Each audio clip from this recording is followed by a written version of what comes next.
on, guys? It's your boy ASG15. Today we are going to be going over the off-season going into the 2025 season. Just a heads up for you guys, I did reset the Dynasty to bring back the original uniforms for team intros, accurate team music, and the in-game chants. I made sure we ended up getting the same record, even though we finished at number 6 in the nation. Looking at the transfer portal, we have a lot of transfers, with Omarion going to the draft. Bunch of graduations here. Couple in the draft. We got 4 staying and quite a few transferring. I did make sure to go back and fire our coaches at the conference championship and hire new ones. We'll take a look at that here shortly.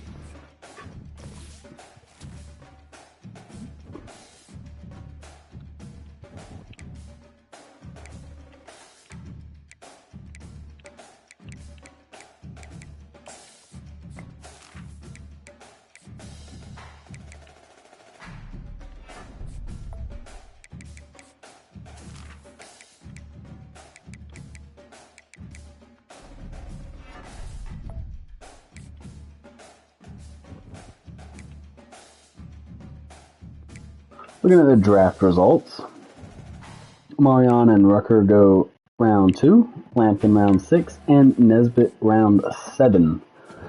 Looking at the transfer portal,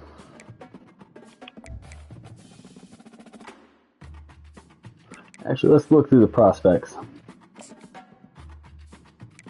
Signed a 5-star with star development, lost an elite quarterback, another elite quarterback, signed a normal quarterback, star running back, impact receiver, elite receiver with 99 speed, star tight end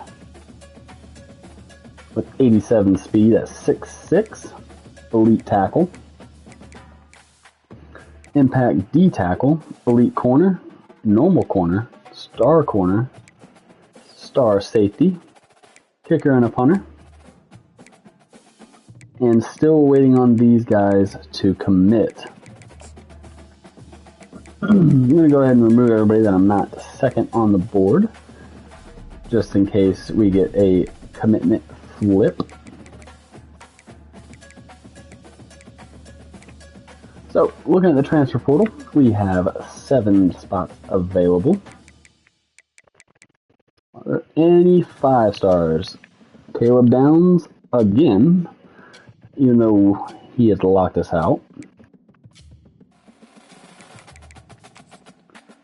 We have a field general quarterback that we're going to add from Coastal Carolina, elusive running back from App State, and a edge rusher from Kent State. All 4 stars, of course. And we're going to go ahead and add these 3 stars to fill out our board.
Taking a look at the coaching abilities,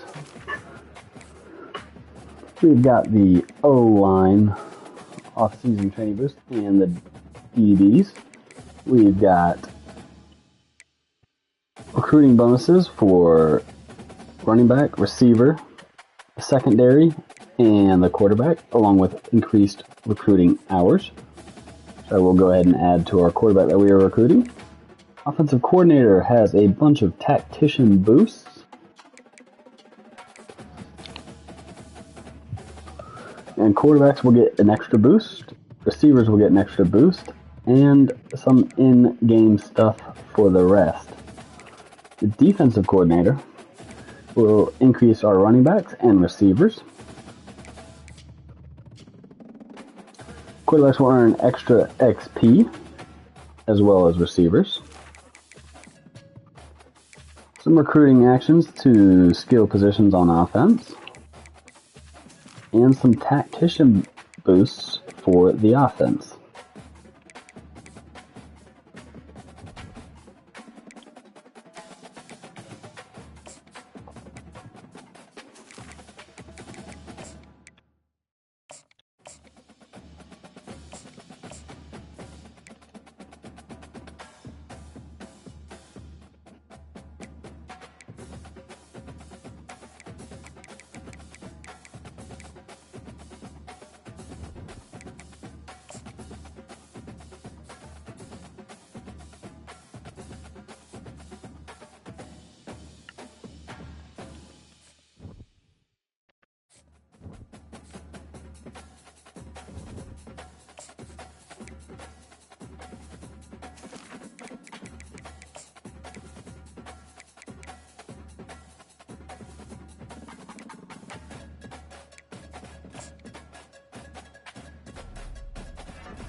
Looking at our recruiting class at the end.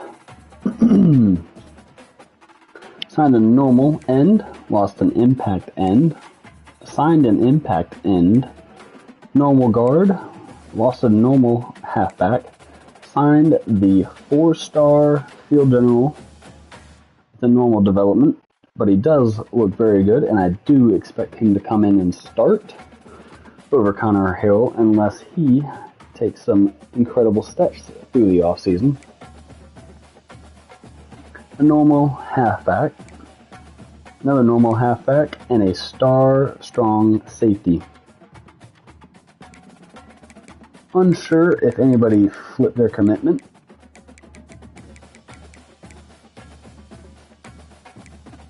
But looking at the top classes, we do finish 10th with 1 5-star, 15 4-stars, and 7 3-stars.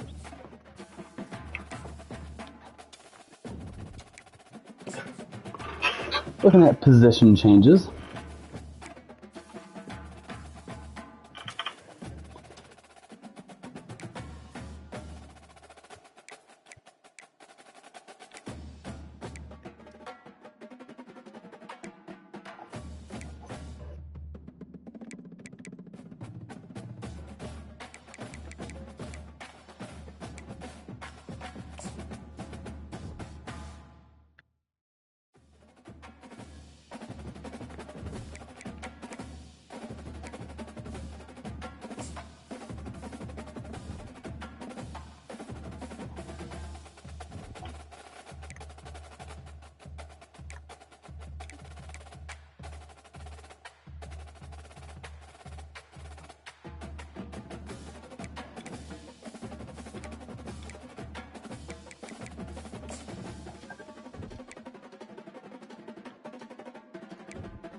Taking a look at the training results, we are up to an 87 across the board. Connor Harrell goes up 1. Gavin Blackwell up to an 80, as well as Christian Hamilton. Kobe Paysor up to an 82.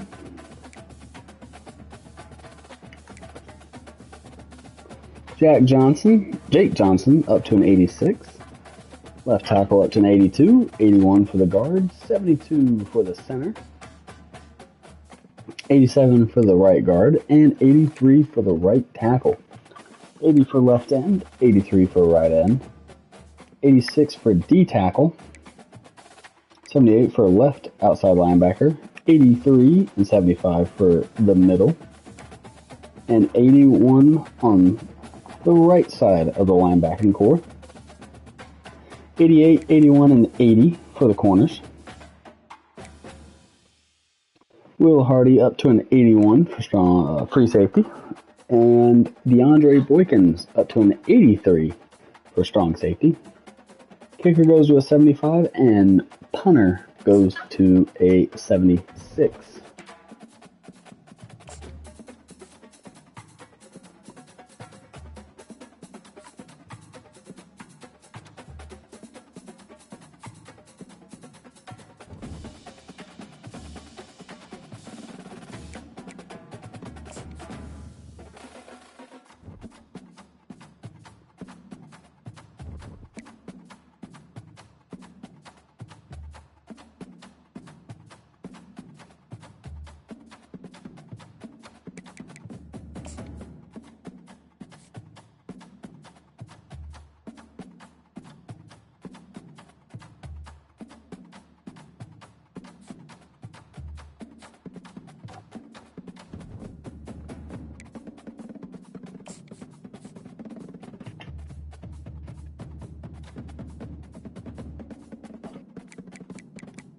Here we are going to set up the schedule for the games that we cannot change.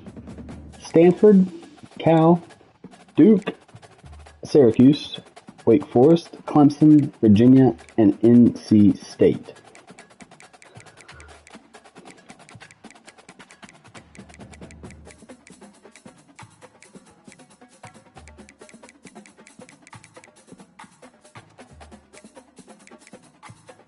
I do like the early test of being at Central Florida, so I will leave that one. We're going to keep the Charlotte, as I do believe they do have a home-home series.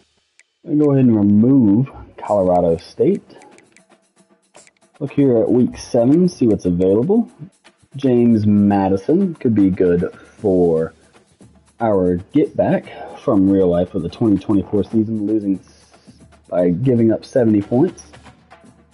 Be a good game for recruits to attend, some of those early recruits.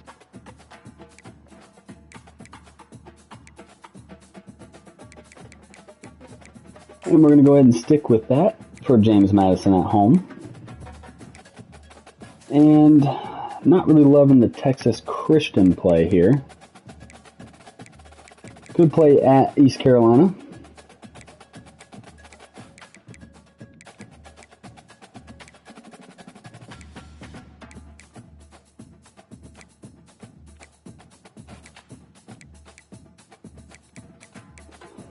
But I do believe I'd rather play Tennessee at Tennessee.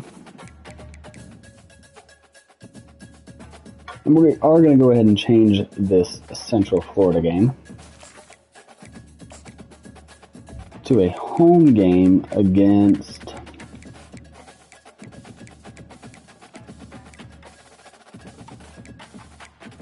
we're going to give Vanderbilt a little bit of love here, considering they just knocked off Alabama at the time of this recording. And we're going to move this Charlotte game back a week.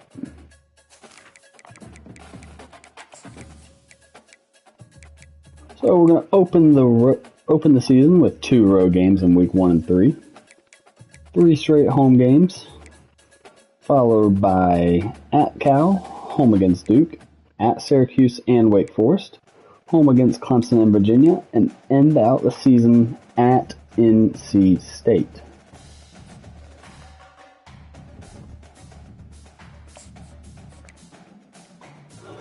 Looking at the prospect list, I'm going to go ahead and set up our recruiting board.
Taking a look through here, just looking for any busts, looking to see what the gems look like and see if any crazy abilities appear. We're going to go ahead and sim into week 1 and then end things there. Carolina will start the year ranked 5th in the nation.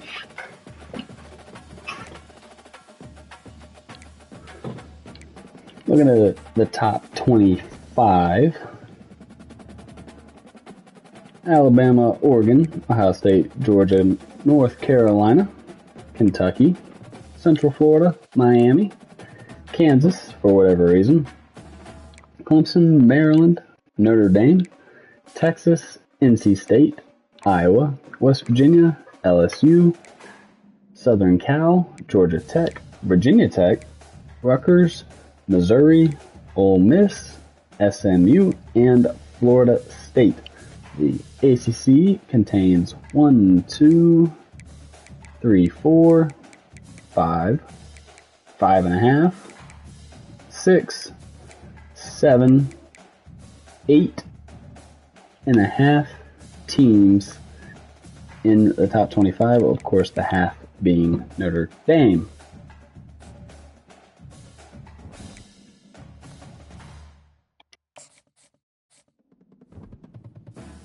For projected standings, it looks like North Carolina is projected to finish 4th, behind Clemson, NC State, and Miami.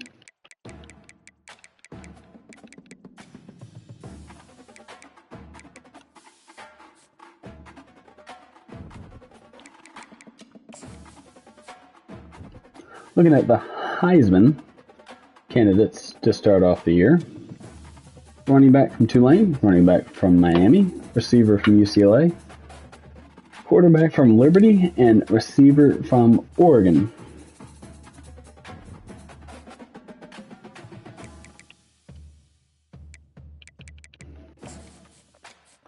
We're going to go ahead and redshirt most, if not all, of the freshmen.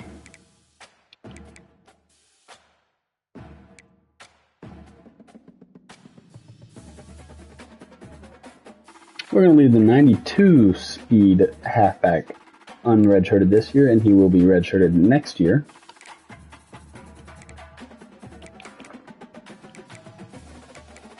We're not going to redshirt the 99 speed receiver. He can go ahead and play all 4 years. We're going to move him up in the depth chart as well. We're going to redshirt this freshman, Jamal Blunt. We're going to go ahead and redshirt both of the freshman tight ends.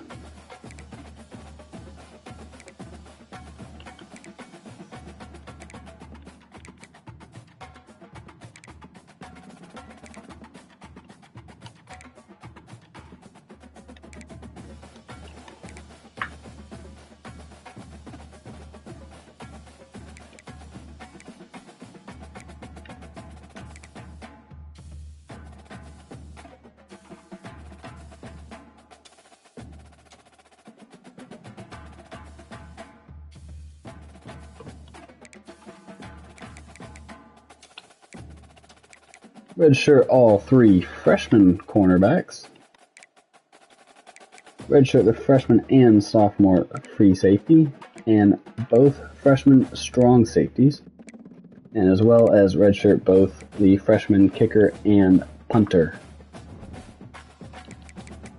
I'm going to go ahead and reorganize the depth chart. Unfortunately for Connor Harrell,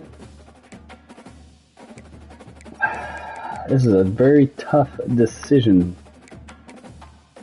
because Connor Harrell is more mobile, which fits my playstyle better, but field generals are just better quarterbacks in general in the game.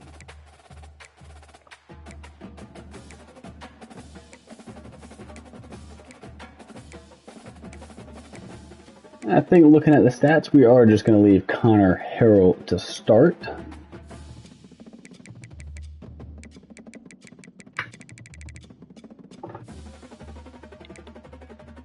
We're going to go ahead and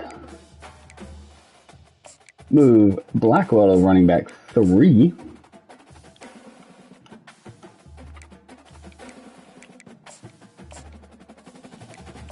go ahead and move Westbrook, the freshman, to wide receiver 2.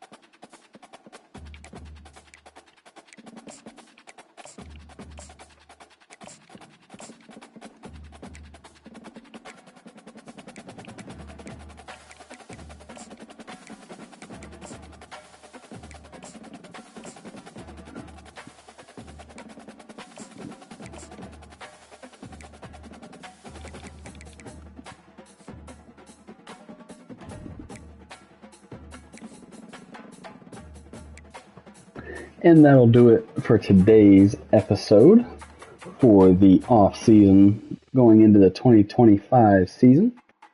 Next episode, we will go through the recruiting process of setting everybody up the way we want them. And we will go ahead and send through week 0 and play week 1 at Tennessee. And as always, let's go Heels.